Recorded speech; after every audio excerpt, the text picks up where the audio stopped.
இந்த மாதிரி நல்லா மொறுமொறுப்பான கரகரப்பான சீடை, இனிப்பு உப்பு ரெண்டுமே வீட்டில் எவ்வளோ ஈஸியாக செய்யலாம், அதுவும் வெடிக்காமல் எப்படி செய்யலாம் அப்படிங்கிறத இந்த வீடியோவில் நம்ம பார்க்கலாம். Hi, welcome back to my channel whisk and wonder by Glory. இதுக்கு நான் பச்சரிசி எடுத்திருக்கேன், 2 டம்ளர் எடுத்திருக்கேன்.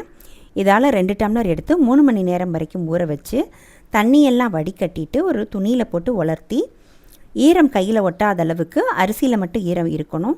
இப்போ ஒரு மிக்ஸி ஜாரில் சேர்த்து நம்ம பவுடர் பண்ணி எடுத்துக்கலாம். இப்போ நைஸ் ஜலிக்கியில் நம்ம ஜலிச்சு எடுத்துக்கணும்.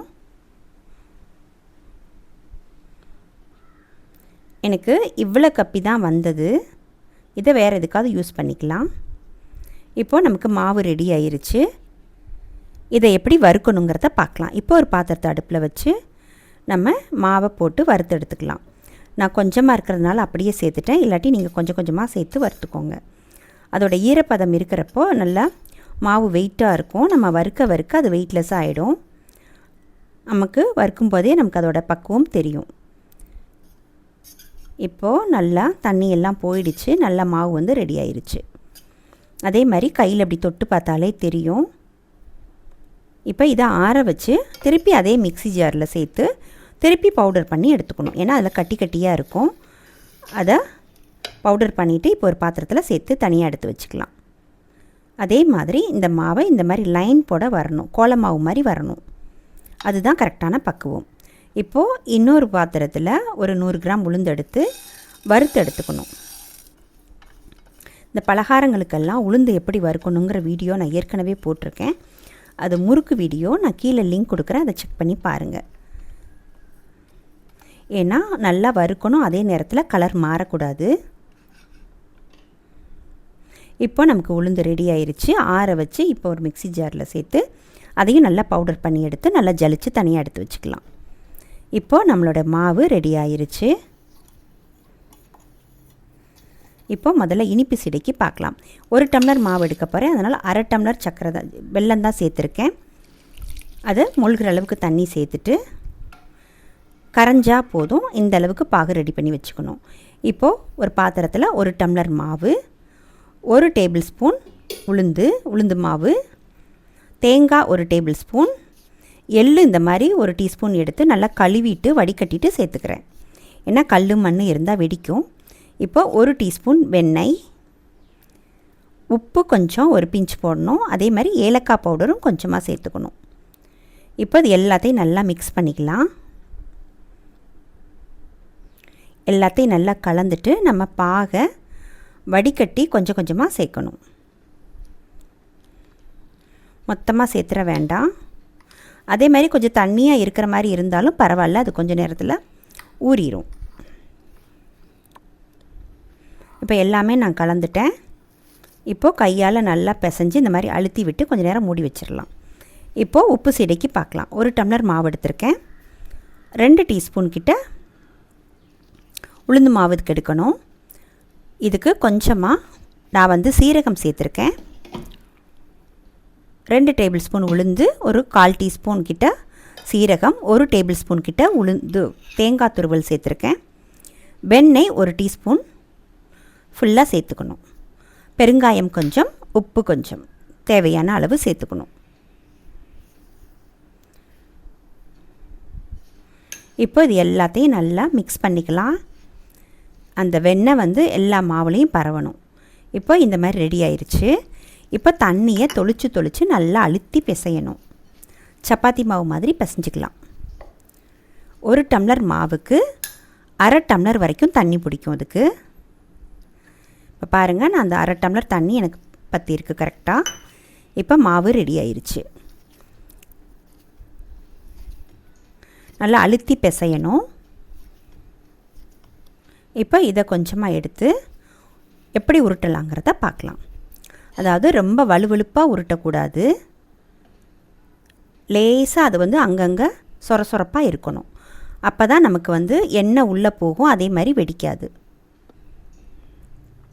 அதே மாதிரி உருண்டைகள் எல்லாம் ஒரே மாதிரி வர்ற மாதிரி பார்த்துக்கணும். இந்த மாதிரி இருக்கணும், சொரப்பாக, ரொம்ப வலுவலுன்னு உருட்டக்கூடாது. வெடிக்கிறதுக்கு இதுவும் ஒரு காரணம். ரொம்ப வலுவழுப்பாக உருட்டுனா வெடிக்கும்.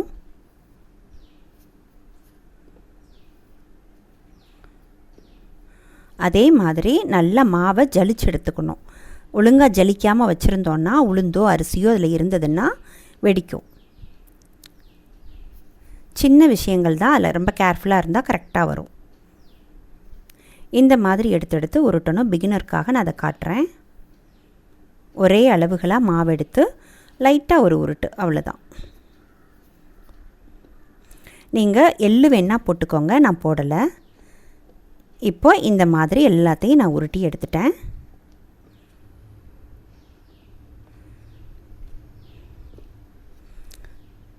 இப்போ இதை எப்படி பொரிக்கலாங்கிறத பார்க்கலாம். இப்போ ஒரு நல்ல சூடேறின எண்ணெயில் அப்படியே கொட்டணும். இது ஒரு முக்கியமான டிப். இது நல்ல எண்ணெய் காய்ஞ்சிருக்கணும். மொத்தமாக அப்படியே கொட்டணும். கொஞ்சம் கொஞ்சமாக கொட்டினா வெடிச்சிரும். அதே மாதிரி எண்ணெய் எவ்வளோ இருக்கோ அந்த அளவுக்கு உருண்டைகள் இருக்கணும். எண்ணெய் நிறைய இருக்கக்கூடாது. இது ஒரு முக்கியமான டிப். இதுக்கு இந்த அளவுக்கு தான் அது இருக்கணும். அதே மாதிரி எண்ணெய் போடுறப்ப சூடாக இருக்கணும். அதுக்கப்புறம் நம்ம இதை உருண்டைகள் போட்டோன்னே நம்ம சிம் பண்ணிடணும் கேஸை. லோ ஃப்ளேமில் வச்சு நல்லா அந்த மாதிரி கிளறி எடுக்கணும். லேசாக அப்படி பரட்டி விட்டால் போதும். இப்போது அந்த குமிழ்கள் எல்லாம் அடங்கிருச்சு. பொரியலை பாருங்கள். இப்போ நம்ம எடுத்துக்கலாம். அந்த கொதிக்கிற குமிழ்கள் வரக்கூடாது. இருந்ததுன்னா அது வேகலைன்னு அர்த்தம். லோ ஃப்ளேமில் ஃபுல்லாகவே சிம்மில் தான் இருக்கணும். போடுறப்ப மட்டும்தான் எண்ணெய் காஞ்சிருக்கணும். இப்போ சவுண்ட் பார்த்தாவே உங்களுக்கு தெரியும். இப்போ இது ரெடி ஆயிடுச்சு. இப்போது வெள்ளைச்சீடை எப்படி பண்ணலாங்கிறத பார்க்கலாம். இப்போது நல்லா கெட்டி ஆயிடுச்சு. இப்போ லேசாக தண்ணி தொளிச்சிட்டு நல்லா அழுத்தி பிசைஞ்சு எடுத்துக்கிட்டேன். இப்போது இந்த வெள்ளைச்சீடை எப்படின்னா, நம்ம உப்புச்சீடை மாதிரி உருட்டக்கூடாது. இது கொஞ்சம் பெருசாக எடுத்துக்கணும். அதே மாதிரி இது கொஞ்சம் லேசாக வலுவலுப்பாக கூட உருட்டிக்கலாம், ஒன்றும் ஆகாது. இந்த மாதிரி உருட்டி எடுத்துக்கணும். சீடை வெடிக்கும்னு சொல்லுவாங்க. ஆனால் நான் வெடித்ததை எங்கள் அம்மா செஞ்சதுலேருந்து நான் பார்த்ததே கிடையாது. நானும் செய்கிறப்பையும் வெடித்தது கிடையாது. ஏன்னா இதுதான் முக்கியமான சில விஷயங்கள். இதை நம்ம கரெக்டாக பண்ணிட்டாவே கண்டிப்பாக வெடிக்காது. இப்போ எல்லாத்தையும் உருட்டி வச்சாச்சு. இதை எப்படி பொரிக்கணுன்னா, நம்ம இதை மொத்தமாக போடக்கூடாது. ஒன்றொன்னா தான் போடணும். அதே மாதிரி அதே உப்புச்சீடை மாதிரி நிறைய போடக்கூடாது. ஓரளவு போட்டாவே போதும். அது வேகிறதுக்கு டைம் கொடுக்கணும். அதே மாதிரி இதுவும் லோ ஃப்ளேமில் தான் இருக்கணும். இதுக்கு அந்த குமிழ்கள் வரலாம், ஆனால் கலர் மாறக்கூடாது. இப்போ நமக்கு கலர் கரெக்டான கலர் வந்தோன்னா நம்ம தாராளமாக எடுத்துடலாம். ஏன்னா லோ ஃப்ளேமில் தான் வச்சுருக்கோம். நம்ம குமிழ்கள் வந்தாலும் கவலைப்பட தேவையில்லை.